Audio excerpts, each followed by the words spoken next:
안녕하세요. 저는 서울에 사는 60대 주부입니다. 몇 년 전 평생을 큰 탈 없이 살아왔다고 생각한 저와 가족에게 현기증이 날 정도로 아찔한 일이 일어났습니다.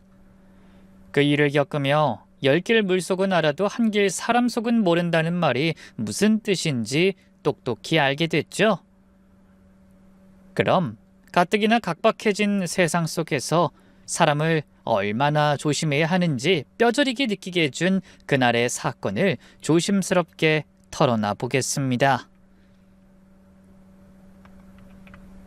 그해 봄, 저희 집은 그야말로 축제 분위기였어요. 큰딸 수진이가 낳은 첫 손주의 돌잔치를 준비하느라 온 가족이 분주했거든요. 딸은 뭔가를 선택해야 할 때마다 저에게도 의견을 물었죠. 엄마, 돌상은 이렇게 배치하면 어때요? 수진이가 돌잔치 업체에서 받은 사진을 보여주며 물었습니다. 그래, 좋구나. 우리 강아지 돌잔치는 최고로 해줘야지. 손주가 갓 태어나 꼬물거릴 때가 엊그제 같은데 벌써 돌이라니 시간이 참 빠르다는 생각이 들었습니다. 남편도 손주 돌잔치 준비에 적극적이었어요. 평소에는 참 무뚝뚝한 사람인데 손주 얘기만 나오면 입가에 미소가 떠나질 않더군요. 그런데 온 가족이 돌잔치 준비에 여념이 없을 때 둘째 종수가 뜻밖의 말을 꺼냈습니다. 엄마, 저 돌잔치 때 같이 갈 사람 있는데 데려가도 돼요? 누구? 친구? 당연히 와도 되지. 친구는 아니고요. 제가 만나는 사람이에요. 순간적으로 놀랐지만 너무나 반가웠습니다. 아들은 30이 훌쩍 넘도록 연애할 생각을 안 하는 녀석이라 걱정이 많았거든요. 대기업에 다니고 외모도 그만하면 나쁘지 않은 것 같은데 워낙 일만 하고 살아서 그런지 여자친구가 없었습니다. 저는 들뜬 목소리로 물었어요. 정말 네가 만나는 사람이 있어? 언제부터 만났어? 몇 달 됐어요. 그래? 뭐 하는 애니? 외모는? 돌잔치 때 직접 보시면 되죠. 진짜 괜찮은 사람이니까 기대하세요. 그 말에 저는 가슴이 두근거렸습니다. 드디어 아들도 좋은 사람을 만났구나 싶어서 너무나 기뻤어요. 남편에게도 소식을 전하자 무척이나 좋아하더군요. 아이, 종수가 여자를? 아이고, 이 녀석이 뭐 사내 구실도 못하는 거 아닌가 했는데 다행이구만. 이제 우리도 며느리 보는 건가? 아직 결혼 얘기는 없어요. 일단 먼저 만나봐야죠. 아이, 그래도 온 가족이 모이는 돌잔치에 데려오겠다는 건 진지하게 만난다는 거 아니겠어? 그 말도 맞았습니다. 아들 성격에 아무나 가족 행사에 데려오진 않을 테니까요. 그래서 저는 이래저래 손주의 돌잔치를 손꼽아 기다리게 됐어요. 어쩌면 예비 며느리가 될지도 모를 사람을 만난다는 생각에 잠자리에 들면서까지 웃음이 나더군요. 얼마 후 드디어 손주의 돌잔치 당일이 되었습니다. 호텔 연회장은 화사한 꽃과 풍선으로 장식되고 돌상도 예쁘게 차려져 있었어요. 양가 친척들과 딸 내외의 친구들, 회사 동료들까지 많이 와주셨더군요. 제가 초대한 손님들도 속속 도착해 축하 인사를 건넸죠. 그중 여고 동창 3인방이 가장 먼저 선물을 한아름 들고 와 웃으며 말했어요. 아이고, 숙자야, 손주가 너희 딸 닮아서 정말 예쁘다. 그러게, 아주 엄마 판박이네. 애가 똘망똘망한 게 나중에 공부도 잘하고 영특하겠다. 저는 그런 친구들에게 연신 감사 인사를 전했습니다. 그런데 돌잔치가 한창 무르익어갈 무렵 아들이 여자와 손을 잡고 나타났어요. 아들의 여자친구는 첫인상부터 남달랐습니다.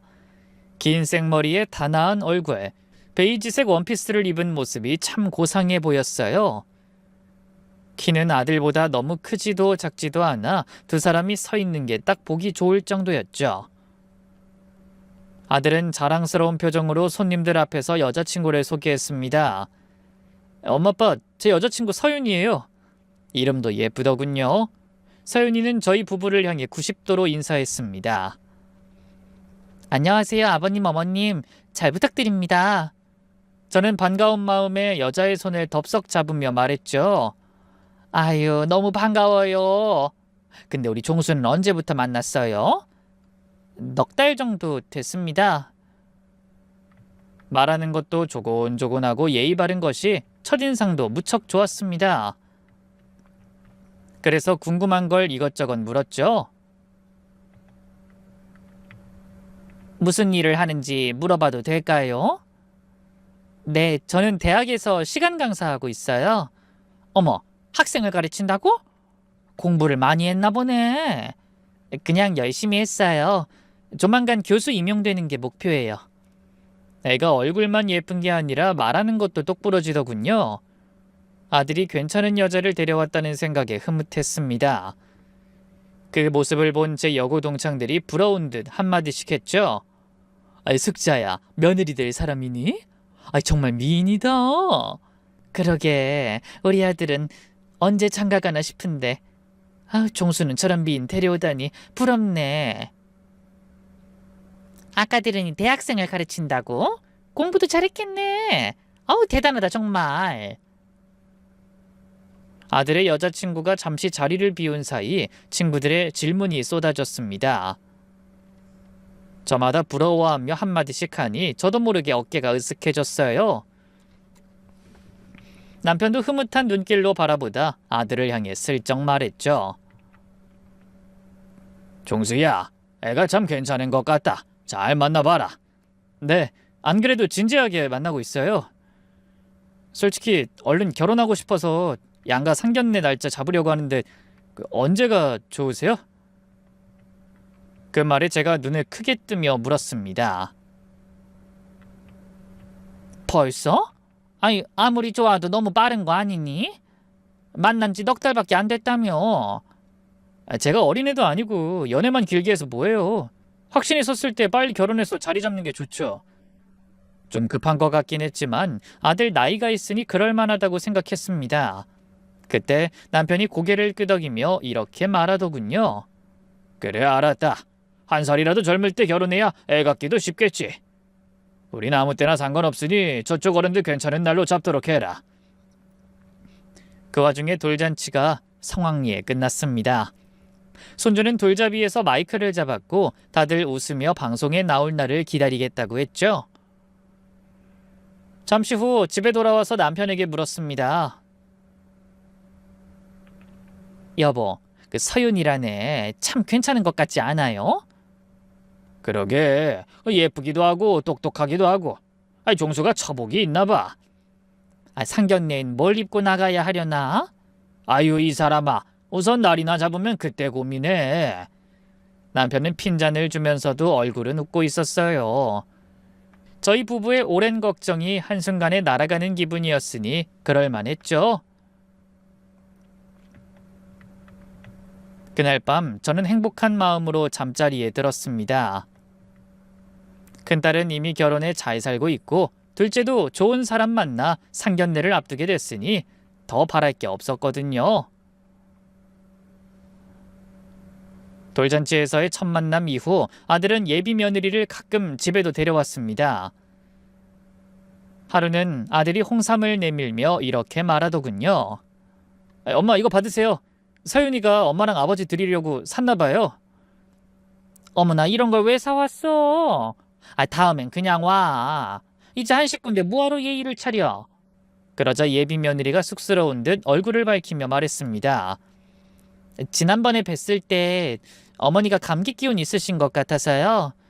홍삼이 면역력에 좋다고 하길래 건강 챙기시라고 샀어요. 어머나, 그걸 눈여겨본 거야? 감동이다 진짜. 예비 며느리는 센스도 있고 저희를 생각하는 마음도 진심인 것 같았어요. 말 한마디 한마디가 예의 바른 걸로 봐서 가정교육도 잘 받은 아이라는 게 느껴졌죠. 그래서 두 아이의 결혼이 더 반가웠습니다. 아들도 연애한 후로 확실히 밝아졌어요. 주말에도 늘 잠만 자던 녀석이 여자친구랑 놀러 다니느라 얼굴 보기도 힘들어졌습니다. 엄마, 저 이번 주말에 사윤이랑 제주도 다녀올게요. 그래? 아니, 너 요즘 아주 여기저기 잘도 다닌다? 예전에는 주말이면 밀린 잠 자야 한다고 꼼짝도 안 하던 녀석이? 에이, 일하느라 평일에는 만나기도 힘든데 주말에 잠잘 시간이 어딨어요. 어머, 얘 연애하더니 낫또도 꼬졌네? 그렇게 좋으냐? 제가 웃으며 묻자 아들이 넙죽 대답했어요. 네, 정말 좋아요. 제 인생에 이런 날이 올 줄은 몰랐어요.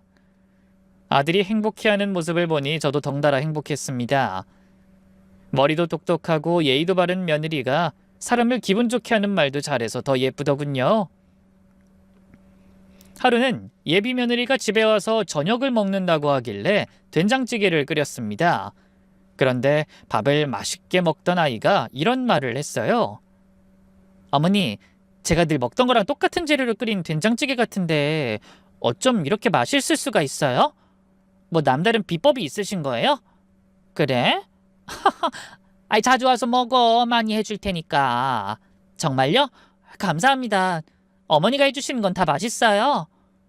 그러더니 설거지도 도와주고 과일도 깎아서 내왔습니다. 며느리감으로 정말 뭐 하나 부족한 게 없었어요. 남편도 그런 사윤이를 칭찬했죠. 애가 참 싹싹하고 야무져. 저런 애가 며느리가 된다니 자다가도 웃음이 난다니까. 저도 웃으며 대답했네요. 그러게요. 애들이 상견례 날 잡는다고 했으니까 바로 식 올리자고 해야겠어요. 저희 부부는 곧 있을 상견례를 기대하며 이런저런 준비를 했습니다. 친구들에게 추천 식당도 물어보고 어떤 대화를 나눠야 하는지도 고민했죠. 아들도 결혼 생각에 몹시 들떠 있었어요. 엄마, 저 아파트 전세 대출 알아봐야 할 것 같아요. 그래? 우리가 좀 도와줄 테니 아예 신혼집을 사는 게 어떻겠니? 어차피 결혼하고 바로 애 가지면 이사 다니기도 힘들 거야. 너희 아버지랑도 상의해보자. 그렇게 저는 마음에 드는 며느리를 만난 기쁨에 있는 힘껏 아들의 결혼 준비를 도와주려고 했어요. 얼마 후 예비 사돈들을 만나 인사도 했습니다. 사돈들도 인상이 참 좋더라고요. 특히나 안사돈은 제 손까지 잡으며 이런 말을 했죠. 사돈, 우리 사윤이 좀 부족하지만 잘 부탁드릴게요. 어머나, 부족하긴요. 저렇게 완벽한 애가 또 어디 있다고. 저야말로 종소를 사위로 받아주셔서 감사합니다. 그런 화기애애한 분위기가 이어졌어요. 하지만 겨우 며칠 만에 그 행복이 모두 산산조각 날 거라고는 미처 예상하지 못했습니다. 그날은 상견례가 끝나고 일주일이 지난 어느 평범한 오후였어요. 집에서 TV를 보며 차를 마시고 있었는데 핸드폰이 울렸습니다. 화면을 보니 여고 동창 미경이었어요. 저는 반가운 마음에 웃으며 전화를 받았죠. 어머, 미경아, 이 시간에 무슨 일이야? 미경이는 산부인과 의사로 강남에서 꽤 유명한 병원을 운영하고 있었습니다. 여고 때부터 단짝이었지만 바쁘게 지내다 보니 돌잔치 이후로 오랜만에 통화하게 됐죠. 친구는 밝은 목소리로 웃으며 말했어요. 숙자야, 너 손주 보겠구나. 축하한다. 뜬금없는 친구의 말에 저는 속으로 생각했습니다. 이게 뭔 소리야? 식도 안 올렸는데? 제가 금방 대답이 없자 친구가 다시 한번 말했죠. 예, 너 이제 빼도 박도 못하는 할머니다. 손주가 둘이잖아. 미경아, 그게 무슨 소리야? 손주라니. 그 말에 이번엔 친구가 놀라는 것 같았어요. 어머, 너 아직 모르는 거야? 내가 뭘 몰라? 아니, 너 지금 무슨 말하는 거야? 미경이가 한숨을 쉬며 말했습니다. 아이고, 이 사람아. 당신 예비 며느리가 임신을 했다고. 어제 오전에 우리 병원에 왔다 갔어. 저는 깜짝 놀라서 소리쳤습니다. 뭐? 우리 며느리가? 그래. 진료실에 딱 들어오는데 한 번에 알아보겠더라. 혹시나 하고 이름도 확인했는데 김서윤이 확실했어. 너희 큰딸 돌잔치에서 우리한테도 인사시켰잖아. 생각지도 못한 일이라 심장이 두근거렸어요. 아니 정말 서윤이가 임신을 했단 말이니? 그래, 임신 8주야. 내가 초음파 검사도 했는걸? 아니 근데 넌 전혀 몰랐나 보구나? 어? 아직 아무 말도 안 하더라고. 식 올리기 전이니 민망해서 망설이나 보다. 그래도 축하할 일이니까 뭐라고 하지 말고 무조건 잘했다고 해줘. 너 종수 나이 많다고 안 그래도 걱정했잖아. 요즘 일하는 여자들 다 애 안 가지려고 하는데 이렇게 좋은 혼수가 또 어딨니? 그렇지. 근데 걔도 널 알아봤어? 아니, 그날 돌잔치에 손님이 좀 많았니? 뭐 나야 눈여겨봤으니 기억하는 거고. 네 며느리 날 전혀 못 알아보더라. 근데 민망해 할까봐 그냥 말 안 했어? 친구는 진심으로 축하해줬지만 너무 갑작스러워서 그런지 저는 실감이 나지 않았어요. 그래서 다시 한번 물었죠. 정말 임신이 확실한 거지? 아유, 그렇다니까. 내가 직접 진료했어. 태아 심장 소리도 듣고 산모 수첩도 발급해줬다고. 손이 떨리기 시작했습니다. 기쁜 건지 당황스러운 건지 제 감정을 저조차도 모르겠더군요. 그때 친구가 당부하듯이 말했어요. 애들이 아직 말 안 했으면 먼저 아는 척은 하지 마. 원래 비밀로 해야 하는데 좋은 일이라 먼저 말해준 거니까. 네가 종수 걱정을 좀 했었니? 전화를 끊고 나서도 한참을 멍하니 앉아 있었습니다. 예비 며느리가 임신을 했다니, 그것도 벌써 8주? 근데 얘들이 왜 말이 없지? 분명 좋은 일인데 이상하게 불안한 생각이 들었습니다. 이 맘 같아서는 당장 아들한테 전화해서 묻고 싶었지만 친구의 말이 떠올라 참았어요. 그래서 퇴근 시간까지 기다렸습니다. 원래 늦는다던 아들이 마침 회식이 취소됐다며 일찍 들어왔더군요. 저는 아무렇지 않은 척 물었어요. 회식 취소됐으니 저녁은 못 먹은 거지? 네, 아직이요. 아버지는요? 저녁 모임 있다고 나가셨다. 김치찌개 끓여놨으니까 얼른 씻고 와.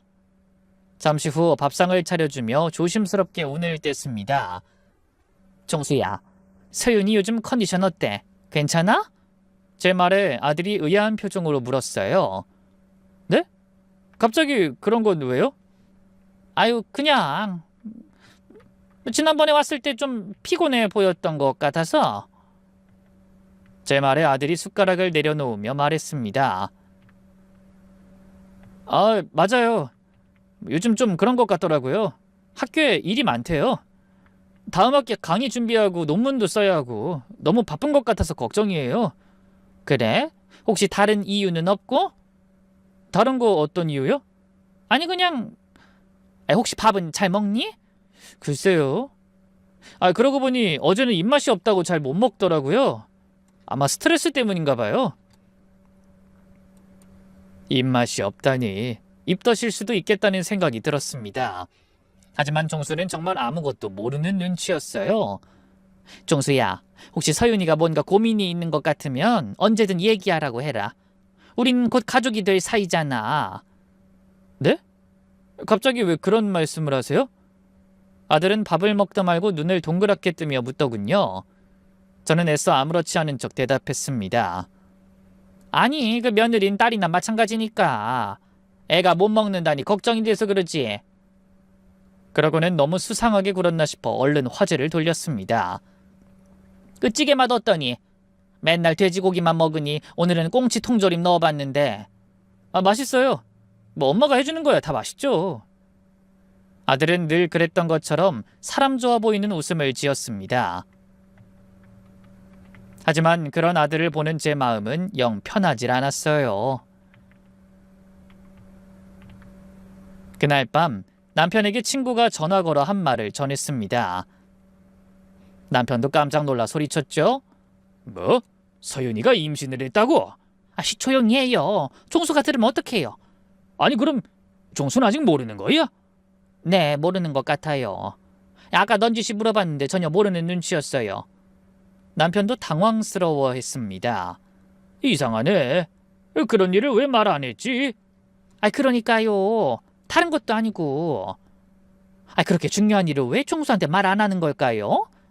글쎄, 말할 기회가 없었나? 조금 더 있다가 말하려고? 아니 혹시 뭐 나쁜 생각하는 건 아니겠지? 저는 미간을 찌푸리며 남편에게 물었어요. 나쁜 생각이란요?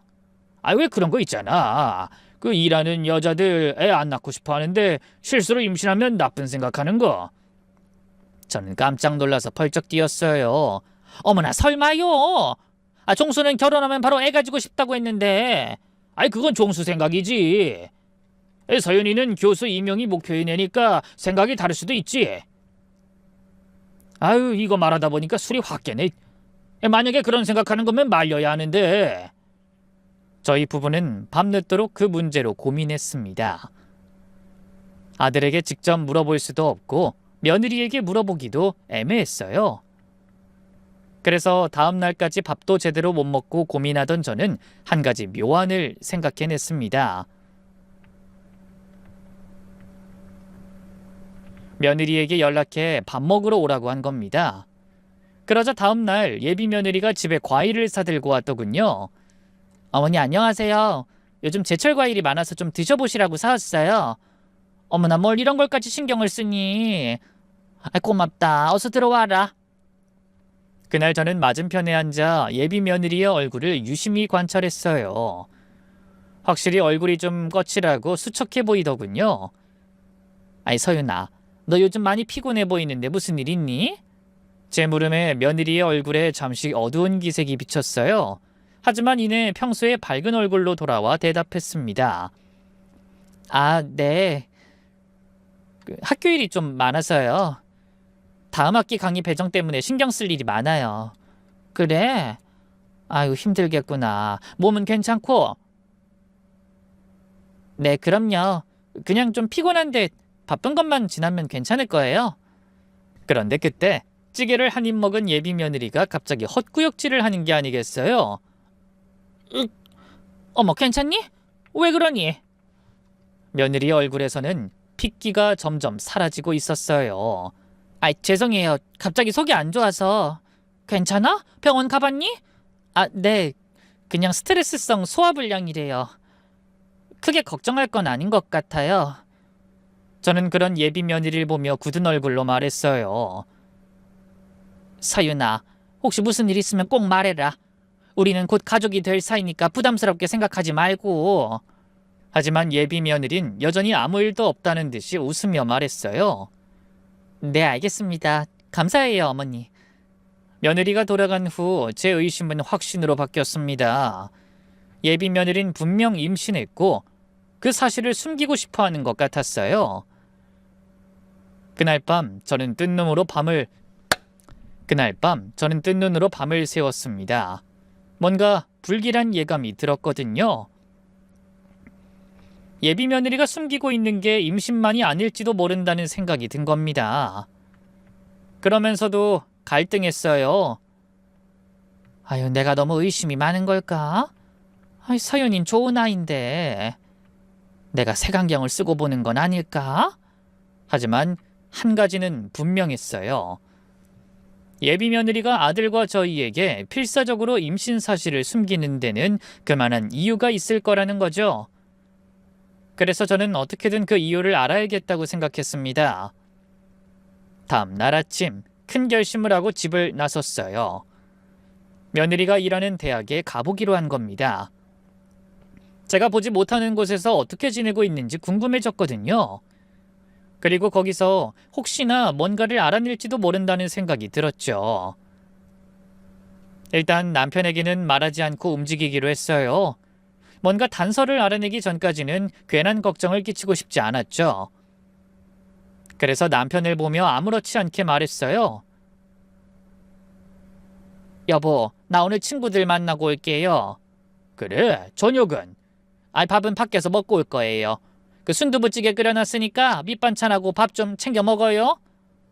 거짓말을 하는 게 마음에 걸렸지만 일단 혼자서 조용히 확인하는 게 나을 것 같았어요. 잠시 후 지하철을 타고 며느리가 일하는 대학으로 향했습니다. 가면서도 마음속으론 계속 고민했죠. 내가 지금 뭘 하고 있는 거지? 예비 며느리를 의심하고 몰래 뒤를 캐다니 왜 이래야 하는 거야? 하지만 아들을 위해서라도 확인해야 했습니다. 만약 정말 예비 며느리가 무언가를 숨기고 있다면 아들이 상처받기 전에 알아야만 했죠. 대학 정문에 도착하자 학생들로 북적이는 캠퍼스가 한눈에 들어왔어요. 서윤이는 경영학과 강사라고 했지? 저는 안내판을 보고 경영학과를 쓰는 건물을 찾아갔습니다. 건물이 크고 강의실이 많아서 예비 며느리를 찾기가 쉽지 않을 것 같았어요. 하는 수 없이 복도를 걸으며 강의실들을 하나하나 기웃거렸습니다. 바로 그때 한 강의실에서 귀에 익은 목소리가 들려왔어요. 서윤이었죠. 이상으로 오늘 강의를 마치겠습니다. 다음 주까지 과제 제출하는 거 잊지 마세요. 그 말이 끝나자마자 강의실에서 학생들이 우르르 쏟아져 나오기 시작했습니다. 저는 황급히 화장실 쪽으로 몸을 숨겼어요. 학생들이 다 나간 후에야 예비 며느리가 강의실에서 나오더군요. 그런데 혼자 남겨진 서윤이 옆에 50대로 보이는 남자가 다가왔어요. 두 사람이 복도를 걸으며 이야기를 나누는데 뭔가 분위기가 심상치 않았습니다. 괜히 주변을 너무 의식하는 것 같은 느낌이 들었죠. 그 모습을 보는 순간 가슴이 철렁 내려앉았어요. 저 남자는 누구지? 단순한 직장 동료가 아닌가? 왜 저렇게 조심하는 거야? 저는 조용히 두 사람을 따라가기 시작했습니다. 복도를 걸으며 나누는 대화는 들리진 않았지만 두 사람의 몸짓과 표정만으로도 뭔가 심상치 않다는 걸 알 수 있었어요. 남자가 예비 며느리의 어깨에 손을 얹으려다가 주위를 둘러보고는 손을 거뒀습니다. 그때 한 학생이 지나가며 인사하는 소리가 들렸어요. 학과장님 안녕하세요. 그 남자가 학과장인 것 같았어요. 자세히 보니 왼손 약지에 번쩍이는 반지가 끼워져 있었습니다. 유부남이었죠? 그것도 나이가 50대는 되어 보이는 예비 며느리보다 훨씬 나이 많은 유부남이요. 설마 저 둘이 이상한 관계는 아니겠지? 아유 아니야 그럴 리가 없어. 서윤이가 뭐가 부족해서. 하지만 두 사람의 행동은 너무나 수상했어요. 사람들의 눈을 피해 건물 끝에 있는 빈 강의실로 들어갔거든요. 문을 닫기 전에 주위를 살피는 모습까지 보이더군요. 뭔가 숨기려는 사람들의 전형적인 행동이었죠. 가슴이 미친 듯이 뛰었어요. 어떻게 하면 좋을지 갈팡질팡하느라 정신이 혼미해질 지경이었습니다. 그냥 돌아갈까? 아유 아니야. 종수를 위해서는 저 안에서 무슨 일이 벌어지는지 확인해야 해. 결국 저는 두 사람이 뭘 하는지 확인하기로 결심하고 조심스럽게 강의실 문 앞으로 다가갔습니다. 다행히 밖에서 문에 귀를 대고 들으니 대화 나누는 소리가 들렸죠. 침을 꿀꺽 삼키며 뛰는 가슴을 진정시키기 위해 노력했습니다. 그런데 안에서 들리는 소리는 제 예상을 뒤엎는 소리였어요. 두 사람이 나 부끄러운 행동을 하지 않을까 걱정하던 것과는 다르게 다투는 소리가 들려온 겁니다. 뭔가 의견이 맞지 않는지 목소리가 높아지더니 남자가 신경질적으로 외쳤어요. 아이 서윤아, 제발 그만하자고 했잖아. 우리 이미 끝난 사이야. 너 결혼한다며. 그러자 예비 며느리가 분노에 가득 찬 목소리로 소리쳤죠. 그만하긴 뭘 그만해? 당신이 약속한 건 하나도 지켜진 게 없고 일만 벌어졌는데. 일이라니 그게 무슨 소리야? 그때였습니다. 서윤이가 남자에게 폭탄 선언을 했어요. 나 임신했어. 8주 넘었어요. 잠시 정적이 흘렀습니다. 그러다 곧 학과장의 당황한 목소리가 들렸어요. 뭐? 그게 무슨 소리야? 정말이야? 병원에서 확인했어요. 태아 심장 소리도 들었고요. 그게 내 아이라는 거야? 당연하죠. 내가 애 아빠도 모를까 봐요? 그런 건 날짜 체크만 해도 확실해요. 저는 기겁하며 입을 틀어 막았습니다. 하지만 입을 가린 손마저 덜덜 떨려왔죠. 저의 불안한 예감이 맞았던 거예요. 예비 며느리 뱃속의 아이는 제 아들의 아이가 아니었습니다.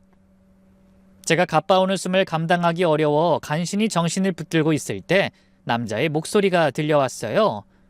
그래서 뭘 어쩌자는 거야? 설마 애를 낳을 건 아니지? 걱정하지 말아요. 애는 결혼할 사람의 애라고 하면 되니까. 그 말에 입이 떡 벌어졌습니다. 며느리는 뱃속 아이가 아들의 아이가 아니라는 걸 알면서도 뻔뻔하게 거짓말을 하겠다고 말하더군요. 그런데 그 말을 들은 남자의 목소리엔 안도감이 묻어났습니다. 그래, 그래야지. 그럼 난 이 일에서 완전히 빠질 거야. 그때 예비 며느리의 입에서 생각지도 못한 말이 나왔습니다. 그럼 내 교수 임용은요? 뭐? 약속했잖아요. 나 교수 만들어주겠다고. 목소리가 점점 커지는 것 같아서 저는 숨을 멈추고 강의실 문을 살짝 열었습니다. 두 사람은 대화를 나누느라 문이 열리는 걸 전혀 알아차리지 못했어요. 그때부터 핸드폰을 꺼내 동영상 촬영을 시작했습니다. 문틈으로 카메라를 살짝 밀어놓고 두 사람의 모습을 담기 시작한 겁니다. 대화는 계속 이어졌어요. 서윤아, 그건 별개 문제야. 교수 임용은 내 힘으로만은 힘들어, 알잖아. 지금 장난해요? 못할 일을 왜 한다고 큰소리 쳤어요? 물론 나도 너를 위해서 뭐든 하고 싶었는데. 그럼 해요. 어떻게든 나를 교수로 만들라고. 임용에 관련된 사람들한테 뇌물을 먹이든 약점을 잡아서 협박하든 그건 당신이 알아서 하고. 뭐? 너 그거 진심이야? 당연하지. 내가 그 잘난 교수 자리 하나 얻어보려고 당신하고. 그건 서로 합의한 관계였잖아. 합의? 학과장이 시간 강사한테 접근한 게 합의인가? 난 거절할 수도 없는 위치였다고. 남자가 당황하며 소리쳤습니다. 야, 이렇게 나오면 곤란해. 너도 내가 좋으니까. 웃기는 소리. 내가 당신 같은 노친네랑 어울린 건 순전히 교수 임용 때문이었어. 당신도 알고 있었잖아. 기가 차서 헛웃음이 나왔습니다. 서윤아, 제발 이성적으로 생각해. 나 유부남이야. 이 일이 알려지면 우리 둘 다 끝이라고. 그러니까 내가 조용히 다른 남자하고 결혼하겠다잖아. 그 남자는 멍청아리만큼 착해서 내가 입 다물고 있으면 절대 날 의심하지 않을 거라고. 그러니까 그 대가로 당신은 내 요구 들어줘야지. 다음 학기 교수 임용 약속해. 그럼 결혼해서 이 아이 낳고 아무 일 없었던 것처럼 살겠다니까? 예비 며느린 막무가내로 남자를 압박했어요. 궁지에 몰린 남자는 난처한 목소리로 말했죠. 그건 내 마음대로 되는 게 아니야. 교수 임용은 여러 절차가. 그때 예비 며느리의 목소리가 차갑게 변했습니다. 여러 말 필요 없어. 그게 싫으면 당신 부인한테 내 임신 사실 알리고 다 같이 죽는 거야. 뭐야? 그럼 나만 죽는 줄 알아? 넌 어떻게 살려고? 어차피 2판 4판이야. 이렇게 된 마당에 난 교수 자리에 모든 걸 걸기로 했거든. 그리고 이 사실 밝혀지면 잃을 게 많은 건 나보다 당신이잖아. 그 말에 남자가 이를 갈며 말했어요. 너 지금 나 협박하는 거야? 협박이라니. 내가 당연히 받아야 할 걸 요구하는 거야. 그동안 당신한테 질질 끌려다닌 보상을 받아야겠단 말이잖아. 빨리 선택해. 다 같이 죽을 거야? 아님 날 교수로 만들어줄 거야? 온몸에서 피가 다 빠져나가는 기분이었어요. 예비 며느리는 아들과 만나고 결혼을 준비하면서도 교수에 임용되기 위해 남자와 관계를 유지했던 거예요. 8주된 아이가 그 증거였죠. 결국 남자가 한숨을 쉬며 말했습니다. 알았어. 어떻게든 그렇게 되도록 노력할게. 그러니까 너도 약속해. 괜히 어설프게 실수하지 않겠다고. 내 존재 들키는 날에는 너도 나도 끝이니까. 걱정하지 말아요. 당신이 성공하면 나도 절대 실수 안 해. 근데 혹시나 속임수 쓰면서 머리 굴리면 나도 다른 방법 쓸 거야. 다른 방법이라니? 당신 부인 연락처 알아내는 건 어렵지 않아. 그리고 학교 윤리위원회도 있고요. 너 정말... 명심해요. 당신이 나보다 잃을 게 많은 사람이라는 걸. 당신의 가정과 명예가 다 내 임용에 걸려있다는 걸 잊지 말라고. 두 사람은 조금도 양보가 없었어요. 한때 좋아 지내던 사이가 맞는 건가 싶을 정도로 서로 자신만의 입장을 고집했죠. 추해도 그런 추악한 인간들이 없는 것 같더군요. 결국 며느리의 기세에 눌린 남자가 교수 임용을 약속하더니 발걸음을 옮겼어요. 저는 다급하게 복도 끝 비상구 문 뒤로 몸을 숨겼습니다. 잠시 후 강의실 문이 열리고 두 사람이 밖으로 나오더니 미련 없이 서로 다른 방향으로 가는 것을 확인했습니다. 그리고 핸드폰의 동영상도 확인했어요. 다행히 두 사람의 대화가 선명하게 녹음돼 있었죠. 건물을 나와 벤치에 앉아서 한참을 멍하니 있었습니다.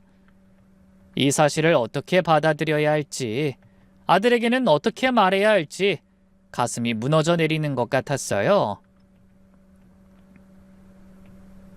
우리 종수가 저런 인간이랑 미래를 꿈꾸고 있었다니. 아들을 생각하니 가슴이 미어졌습니다. 이 사실을 알면 얼마나 상처받을지 앞이 캄캄했죠. 집으로 어떻게 돌아왔는지도 모르겠네요. 정신을 차려보니 지하철에 앉아 있더군요. 지하철에서 내려 무너질 것 같은 가슴을 안고 집에 도착하니 남편이 걱정스러운 얼굴로 저를 맞았습니다. 왜 이렇게 늦었어? 아니, 친구들 만난다며 얼굴이 왜 이래? 여보. 저는 집안에 발을 들이자마자 무너지듯 거실 바닥에 주저앉았어요. 그리고 눈물을 펑펑 쏟으며 그날 있었던 일을 모두 털어놨습니다. 며느리의 학교에 간 것부터 동영상을 찍은 것까지요. 남편도 충격에 휩싸여 한동안 말을 잃었습니다. 뭐? 당신 그게 사실이야? 서윤이가 정말 그런 짓을 했다고? 나도 믿기지 않아요. 하지만 내가 똑똑히 보고 증거도 남겼다고요. 이제 어떻게 해야 할까요? 종수한테 당장 말해야겠죠? 남편이 한참 고민하다가 말했습니다. 우리가 먼저 알았다는 걸 알면 종수가 더 자괴감을 느낄 수도 있어. 일단 증거를 잘 보관하면서 조금만 기다려보자. 어쩌면 서윤이가 먼저 털어놓을지도 모르잖아. 하지만 저는 알고 있었습니다. 그 애는 절대 스스로 잘못을 고백하지 않을 거라는 걸요. 그날 그 빈 강의실에서 하늘도 노할 만큼 못돼 먹은 그 애의 본색을 정확히 알게 됐거든요. 너무나 계산적이고 무서우리만큼 차가운 인간이었죠. 그날 저는 뜬 눈으로 밤을 보냈습니다. 눈을 감으면 결혼을 준비하며 행복해하던 아들의 얼굴이 떠올라 숨이 막혀 오더라고요. 그런데 다음날 오후 아들이 들뜬 목소리로 전화를 걸어왔습니다. 저는 설마 하며 마음을 졸였어요. 엄마, 좋은 소식 있어요.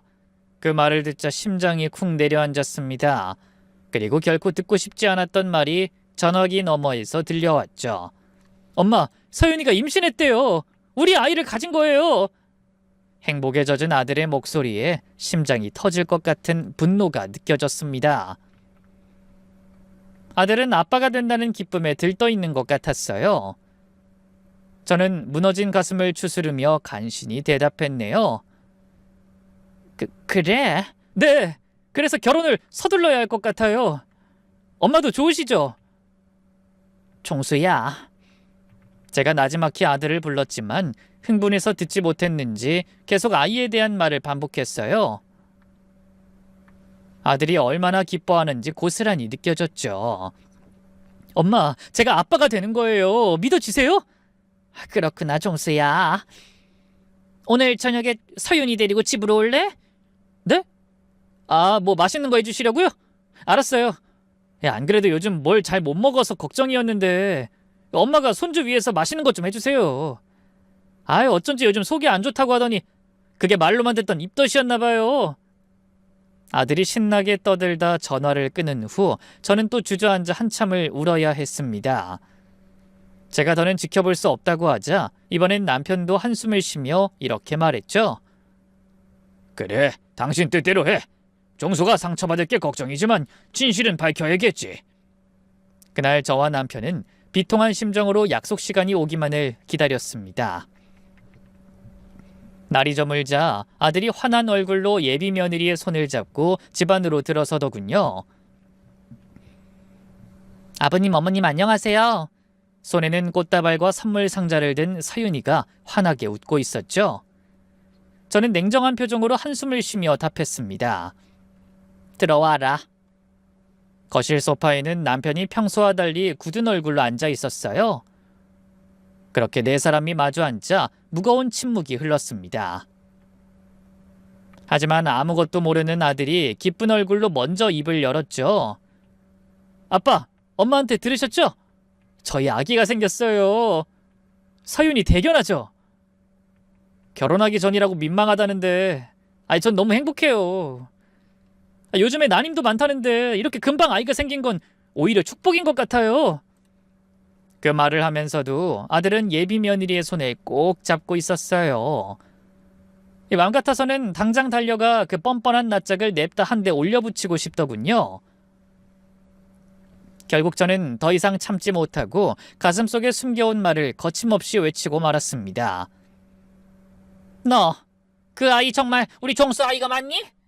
제 말에 집안 분위기가 순식간에 얼어붙었고 예비 며느리의 얼굴이 창백해졌어요. 어머니, 그게 무슨 말씀이세요? 엄마, 왜 그러세요? 당연히 제 아이죠. 무슨 그런 말도 안 되는 걸 물으세요. 아들이 당황하며 소리쳤지만 저는 서윤이를 똑바로 보며 말을 이었습니다. 서윤아, 다시 한번 묻겠다. 그 아이가 정말 종수 아이냐? 아니면 너희 학과장 아이냐? 예상치 못한 말을 들은 예비 며느리가 기겁하며 벌떡 일어섰습니다. 어머니, 지금 무슨 말씀하시는 거예요? 절 어떻게 보시고 그런 모욕적인 말씀을... 아들도 사색이 든 얼굴로 외쳤죠. 엄마, 도대체 왜 이러세요? 학과장이라뇨? 하지만 저는 조금도 흔들림 없이 침착하게 핸드폰을 꺼냈어요. 그리고 아들을 똑바로 바라보며 말했죠. 종수야, 너 엄마 말 못 믿니? 제발 앉아서 이것부터 봐라. 하지만 아들은 흥분을 가라앉히지 못했죠. 그때 남편이 아들의 손을 잡아 억지로 소파에 다시 앉히며 말했습니다. 종수야, 조용히 엄마 얘기 들어봐라. 우리가 너한테 해가 되는 일을 하겠니? 그런 남편의 말에 그제야 아들이 자리에 앉았어요. 그 모습을 보고 저는 떨리는 손으로 동영상을 재생했습니다. 영상에는 대학 빈 강의실에서 예비 며느리와 50대 학과장이 나누던 대화가 흘러나왔어요. 그리고 결국 치를 떨게 하는 그 망할 대화를 제 아들이 고스란히 듣고 말았죠. 처음에는 조작된 거라고 소리치던 예비 며느리의 얼굴이 점점 하얗게 질려갔습니다. 그러더니 다리에 힘이 풀렸는지 소파에 털썩 주저앉고 말았어요. 아들의 표정도 엉망으로 일그러졌죠. 아무 말도 하지 못한 채 자기 예비 신부를 보다가 핸드폰 화면을 보다가 그 과정만 몇 번이나 반복했어요. 동영상이 막바지로 치닫자 결국 아들이 얼굴을 손으로 감싸며 소리쳤죠. 그만 멈춰주세요. 그러더니 예비 며느리를 바라보며 떨리는 목소리로 물었습니다. 서윤아, 이게 뭐야? 나한테 설명해봐. 이게 진짜야? 하지만 사건의 당사자는 대답하지 못하고 몸을 부들부들 떨며 고개만 숙이고 있었습니다. 눈물이 뚝뚝 떨어졌지만 그것이 진심인지 연기인지 알 수 없었어요. 그 모습을 보고도 아들은 조금도 동요하지 않고 소리쳤습니다. 대답해! 이게 진짜냐고 묻잖아! 저도 난생 처음 보는 아들의 분노한 모습이었어요. 그 고함에 놀란 예비 며느리가 입술을 파르르 떨며 간신히 입을 열었습니다. 종수씨, 미안해. 정말 미안해. 미안하다고? 다른 남자아이를 내 아이라고 속이려고 해놓고 고작 그게 다야? 처음부터 이러려고 날 만난 거야? 나 불륜 숨기려고 날 이용한 거냐고? 아니야, 종수씨 사랑해서 그랬어. 나 정말 종수씨랑 결혼해서 행복하고 싶었어. 근데 하필 그 인간 아이를 가진 걸 알게 돼서 그래도 어떻게든 종수씨랑 결혼하고 싶었어. 그래서 어쩔 수 없이. 웃기지 마. 지나가는 개가 웃겠어. 네가 원하는 건 오직 교수 임용, 그거 하나뿐이었잖아. 정말 소름 끼친다. 차라리 네가 그 남자를 정말로 사랑한 거라면 오히려 이해가 되겠어. 너한테 성공 말고 중요한 건 아무것도 없는 거야? 뱃속에 있는 네 아이까지 협박에 이용할 만큼. 아들의 비난에도 계속 매달리던 서윤이도 이제 악에 바친 듯 소리쳤습니다. 그래, 나도 성공하고 싶었어. 남들이 우습게 보지 못하는 멋있는 사람이 되고 싶었다고. 그게 잘못이야? 당신은 아무것도 모르잖아. 시간 강사로 살아남기가 얼마나 힘든지 알아? 정규직이 되지 못하면 평생 불안정한 삶을 살아야 한단 말이야. 그래서 생각한 방법이 고작 유부남을 유혹한 건가? 유혹이 아니야. 그 사람이 먼저 접근했어. 난 거절할 수 없는 위치였을 뿐이라고. 그 말에 아들이 비웃음을 터뜨렸습니다. 거절할 수 없었다고? 지금 협박하고 있는 건 그 사람이 아니고 너잖아. 둘의 관계를 이용해서 원하는 걸 얻어내려고 혈안이 된 건 바로 너라고! 그래놓고 나까지 그 더러운 거래에 끌어들이려고 했어. 너 대체 나를 얼마나 호구로 본 거야? 내가 아무것도 모르고 다른 남자아이를 키워줄 만큼 등신으로 보였어? 아들의 말에 서윤이가 펑펑 울기 시작했습니다. 저는 눈을 질끈 감으며 가능한 침착하게 말했어요. 거짓 울음 그만 보이고 이제 집으로 돌아가. 넌 이제 우리 아들하고는 끝이야. 제 말에 상대가 갑자기 무릎을 꿇더니 다리를 붙잡고 매달렸어요. 어머니, 제발 노여움 푸세요. 잘못했어요. 이래봤자 소용없어. 괜한 시간 낭비하지 말고 그 아이 친부한테 가서 애를 어떻게 키울 건지 그거나 상의해. 예비 며느린 고개를 들어 저희 세 사람을 한 번씩 바라보다 차가운 눈빛을 확인한 뒤 천천히 일어나 현관으로 향했습니다. 그러다 문을 열기 전에 돌아서며 말했어요. 종수씨, 그래도 이것만은 알아줘. 당신을 만날 때는 진심이었어.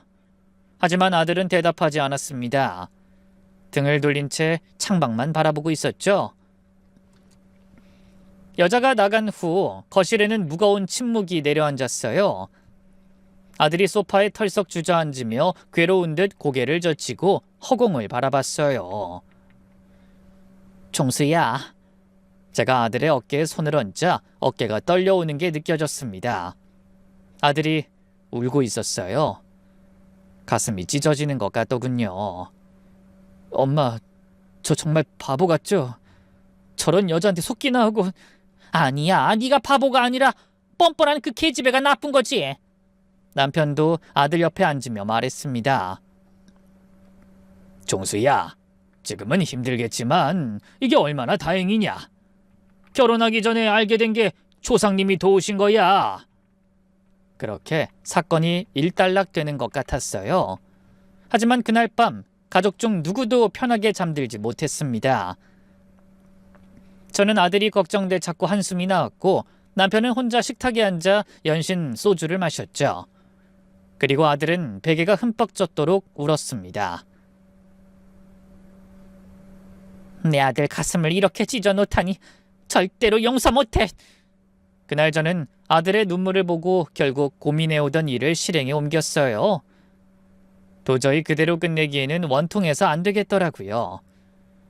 그리고 못된 짓을 저지른 인간들을 제대로 벌줘야 사회가 바르게 돌아갈 거라는 생각도 들었죠. 그래서 예비 며느리의 불륜 상대인 학과장의 아내 핸드폰 번호를 알아내 제가 찍은 동영상을 발신인 모르게 전송했습니다. 그리고 학교윤리위원회에도 익명으로 이 사실을 제보했어요. 결국 얼마 후 학과장과 시간 강사를 둘러싼 지저분한 연문이 학교를 온통 뒤흔들었죠. 그리고 교수 임용을 위해 유부남과 부적절한 관계를 유지한 서윤이는 완전히 교육계에서 퇴출당하고 상대 학과장도 파면당했다고 하더군요. 그런 일이 있고 얼마 후 저는 예상치 못한 전화 한 통을 받게 됐습니다. 바로 얼마 전까지 저와 함께 아들, 딸의 결혼을 준비하던 예비 안사돈이었어요. 안녕하세요. 저 서윤이 엄마입니다. 낮게 가라앉은 목소리였어요. 상대는 자신이 누구인지 밝히기만 한 채 한동안 말이 없었습니다. 아니, 감정이 복받쳐 말할 수 없는 것 같았죠. 그러다 한숨을 쉬더니 갑자기 저에게 사과하기 시작했어요. 정말 죄송합니다. 우리 서연이가 큰 잘못을 저질렀네요. 이게 다 저희가 자식을 잘못 키운 탓입니다. 예전부터 욕심이 많은 아이였는데 그걸 조절하는 법을 제대로 가르치지 못했어요. 예비 며느리의 어머니는 계속 울먹이며 말을 이어갔습니다. 서연이가 지금 많이 힘들어해요. 학교에서 쫓겨난 것도 모자라 상간녀라는 꼬리표가 붙어 이제 다신 교육계에 발을 들일 수가 없을 것 같다네요. 거기다 아이 아빠라는 사람도 학과장에서 파면당하고 부인한텐 이혼당해 제정신이 아닌 것 같아요. 한꺼번에 가정과 직장을 다 잃었으니 충격이 큰 모양이에요. 그래서 어디로 사라졌는지 연락도 안 되고 서연이 혼자 아이를 낳아야 할 처지예요. 저는 한숨을 쉬며 물었습니다. 그런 말씀을 왜 굳이 저한테 하시는 건가요? 설마 저를 원망하시는 건가요? 아닙니다. 그냥 저희 아이도 자신이 저지른 죄의 대가를 치르고 있다는 말씀을 드리고 싶어서 연락드렸습니다. 어떤 말로도 용서가 안 되시겠지만 그래도 벌을 받고 있다는 걸 아시면 조금이라도 마음이 풀리실까 해서요. 그쪽 상대 남자도 결국 모든 걸 다 잃었고요. 좋은 인연이 되길 바랬는데 정말 죄송합니다. 아드님이 빨리 상처를 극복하고 잘 지내길 빌겠습니다. 결국 아들에게 상처를 입힌 두 남녀는 혹독한 대가를 치르고 회복할 수 없을 만큼 나락으로 떨어져 버렸더군요. 그렇다고 자기 딸의 죄를 사과하려고 연락한 상대에게 고소한 결과라며 야유할 순 없었어요. 그래서 최대한 담백한 말투로 답했습니다. 이제 지나간 일이에요. 종수도 잊으려고 노력하고 있으니 서윤이의 일도 잘 해결되길 바라겠습니다. 그럼 이만. 그게 제가 들은 전 예비 며느리의 마지막 소식이었습니다. 아마 이제 그렇게 원하던 교수 자리는커녕 학원 강사 자리도 얻기 어려운 상태가 되어 힘든 삶을 살아가고 있을 것 같더군요. 하지만 힘들어하기는 저희 아들도 마찬가지였어요. 간신히 회사에 다니긴 하지만 좀처럼 웃는 얼굴을 볼 수 없었죠. 저는 그런 아들이 걱정스러워 어깨를 토닥이며 한마디 했습니다. 종수야, 너무 자책하지 마. 누구나 사랑에 빠지면 상대의 본 모습을 못 보게 되는 법이야. 너만 그런 게 아니란 말이야. 알겠지? 제 말에 아들이 씁쓸하게 웃으며 답했어요. 알아요. 하지만 엄마가 아니었으면 전 평생 그 여자한테 속고 살았을 거예요. 나이가 몇인데 아직도 제 앞가림 하나 못해서 부모님 속이나 썩이고 남들한테 얼마나 우스워 보일까요? 저 자신이 한심해서 미치겠어요. 그러지 마라. 자식은 아무리 자라도 부모한텐 어린애처럼 걱정스러운 존재인 거야. 부모가 자식 걱정하고 도와주려는 건 당연한 거란 말이지. 네가 40이 되고 50이 된다고 해도 엄만 할 수만 있다면 널 지켜줄 거야. 엄마, 그러니 더는 힘들어하지 말고 씩씩하게 살아가는 모습 좀 보여주겠니? 그런 제 말이 자극이 되었는지 아들은 조금씩 기운을 차리려 노력하는 것 같았어요. 그리고 반년이 지나자 승진도 하고 또 반년이 지나자 더 반가운 소식이 들려왔죠. 바로 지난 상처를 극복하고 조심스럽게 새로운 사람을 만나기 시작했다는 거예요. 엄마, 제가 요즘 누굴 만나고 있는데 이번에 서두르지 않고 천천히 알아가려고요.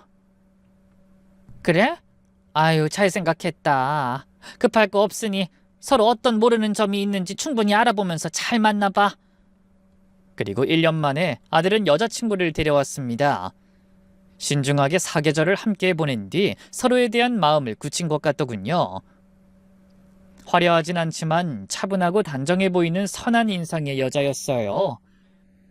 결국 아들은 그로부터 반년 후에 결혼식을 치렀습니다. 결혼식 날 아들과 며느리는 정말 행복해 보였어요. 순백의 웨딩드레스를 입은 며느리는 천사 같았고 아들의 얼굴엔 숨길 수 없는 기쁨이 가득했습니다. 그때 여고동창 미경이가 제 옆에 와서 속삭이더군요. 숙자야, 이번 며느린 정말 좋은 사람 같다. 그러게, 이제 안심이야. 아 참 미경아, 그때 내가 고맙다는 말 했던가? 고맙다니? 내가 뭘 했다고? 아니 뭘 하긴. 네가 그때 내 예비 며느리가 병원에 온 걸 알려주지 않았다면 지금 어떻게 됐을지 생각하기도 싫다 얘. 넌 우리 가족한텐 은인이나 마찬가지야. 정말 고마워 미경아. 그런 제 말에 친구가 환하게 웃으며 손을 잡아주더군요. 1년 후 더 기쁜 소식이 찾아왔습니다. 며느리가 임신을 한 겁니다. 아들이 직접 찾아와 눈물까지 글썽이며 말했죠. 엄마, 저희 아기 가졌어요. 아들의 말을 들으니 몇 년 전 감쪽같이 속을 뻔했던 일이 또다시 떠오르더군요. 하지만 이번엔 달랐어요. 진심으로 기뻐하며 아들 내외를 축하할 수 있었죠. 정말? 아이 축하한다. 의심할 것도 걱정할 것도 없이 손주를 맞는 기쁨을 만끽할 수 있다는 게 정말 행복했습니다. 아들도 이런 제 마음을 아는지 슬쩍 귀에 대고 이렇게 말하더군요. 엄마, 이번엔 정말 제 아이예요. 아들의 장난스러운 한마디에 우린 모두 웃었습니다. 이젠 지나간 아픔도 농담으로 꺼내놓을 수 있을 만큼 치유가 된 것 같아 반갑더군요. 아이가 태어나자 아들은 정말 좋은 아빠가 되었습니다. 그런 큰 일을 겪은 후로 더 성숙해지고 단단해져 가족을 누구보다 소중히 여기는 가장이 될 수 있었죠. 이런 걸 전화위복이라고 하는 건가 싶은 생각이 들더라고요. 그러니 인생은 참 묘한 것 같습니다. 예비 며느리에게 속아 피눈물 흘릴 때는 저와 가족들에게 이렇게 행복한 날들이 펼쳐지리라고는 상상하지 못했거든요. 그때 여고동창의 우연한 전화 한 통이 아니었다면 저희의 인생은 어떻게 달라졌을까요? 귀한 제 아들이 남의 둥지에 알을 낳고 도망치는 뻐꾸기처럼 파렴치한 인간들에게 평생을 속고 살았을지도 모를 일입니다. 그런 생각을 하면 지금도 가슴이 철렁 내려앉네요. 이 모든 게 다 우연인 것 같지만 자식의 행복을 마음속으로 오랫동안 빌어온 기도의 결과가 아닌가 하는 생각도 들어 마음 뿌듯합니다.